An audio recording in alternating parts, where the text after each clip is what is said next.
সুপ্রভাতের শুভেচ্ছা জানাই বন্ধুদের। আমি আবার রোজকারের মতো রাজগাঁও চলে এলাম খাবার দাবার নিয়ে। হ্যাঁ, এই দেখো, আজকে এই শীত পড়ে গেছে, এবার সব নতুন নতুন সব সিজনের খাবার দাবার শাক সবজি চলে আসছে বাড়িতে। এখন প্রথম এসছে কচি কচি নিম পাতা, এটা আমায় খেতেই হবে। সকালে করলা খেয়েছি, করলার জুস খেয়েছি, খুব সুগারটা একটুখানি বেড়েছে ওই জন্য। আবার এখন হয়েছে বেগুন দিয়ে নিম পাতা, আর এইটা হয়েছে কি বলতো, পালং শাক। কি দিয়ে? গেরি দিয়ে করেছে না, গেরি দিয়ে পালং শাক করেছে।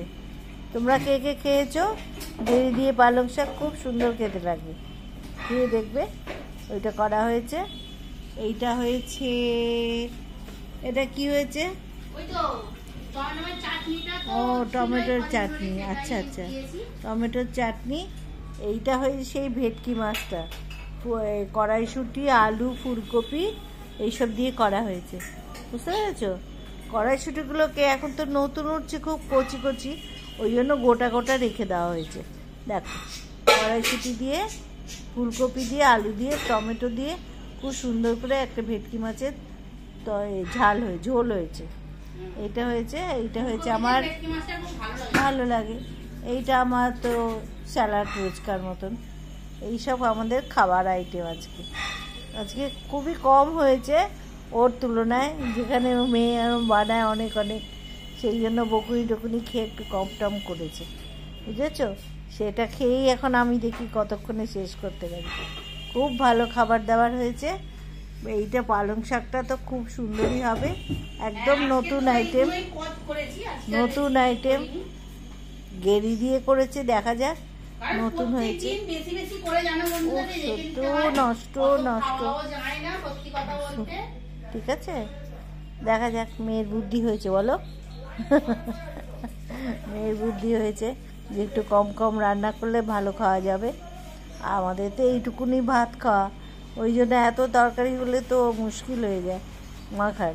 তবে ভাত তো আর বেশি খাই না, তরকারিটা পাশের সাইড ডিশ হিসেবে একটু পেটটা ভরানোর জন্যই খেতে হয়, ওই জন্যই খাই আমরা, বেশি করে খাই তরকারিটা।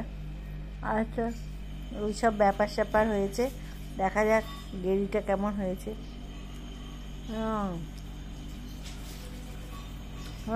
ভালো হয়েছে। প্রথমত নিম পাতা তোমার ফেভারিট জিনিস, ওটা দিয়ে তোমার ভাত মোটামুটি খাওয়া হয়েই যাবে।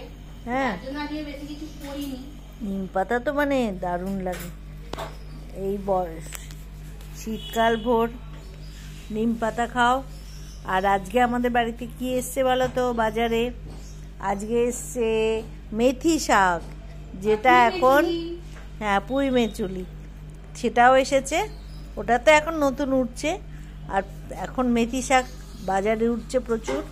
এখন মেথি শাক খাওয়া খুব ভালো, সুগার রুগীদের তো ভালোই, তারপর এমনিতে ব্লাড মানে সেগুলো পরিশোধন হয়, খুব ভালো।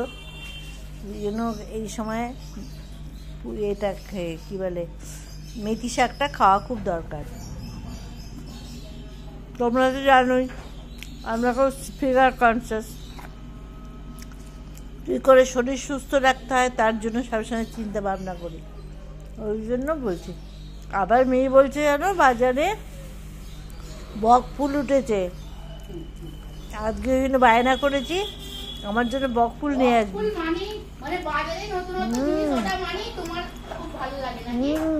আর খাও না খাও, ঘরে সব থাকবে নতুন নতুন জিনিস।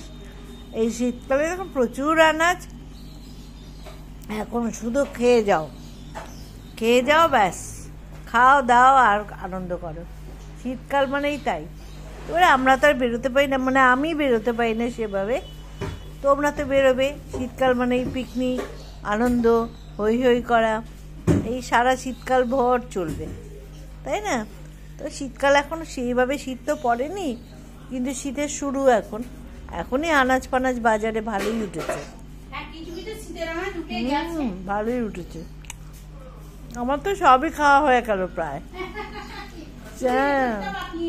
পেঁয়াজ শাক, এঁচোড়টা এখন শীতের নয়, যাই হোক, পেঁয়াজ শাক খেলাম, ফুলকপি, তারপর মেথি শাক, তারপরে হচ্ছে পুঁই মেটুরি, এইসব অনেক কিছু হয়ে গেল। তোমরা কে কী খাচ্ছ? সব নিশ্চয়ই ভালো মন্দ খাওয়া দাওয়া করছো শীতকালে। ঠিক আছে, আজকের মতন তাহলে এখানে ভিডিওটা আমি বন্ধ করছি, শেষ করলাম। বিকেলে আবার দেখা হবে। সবাই সুস্থভাবে যাতায়াত করো, ভালো থেকো, সুস্থ থেকো, আর আমাদেরকে প্রচুর প্রচুর লাইক দেবে। টাটা। এই আবেদন রেখে আজকের মতন আমরা ছাড়লাম।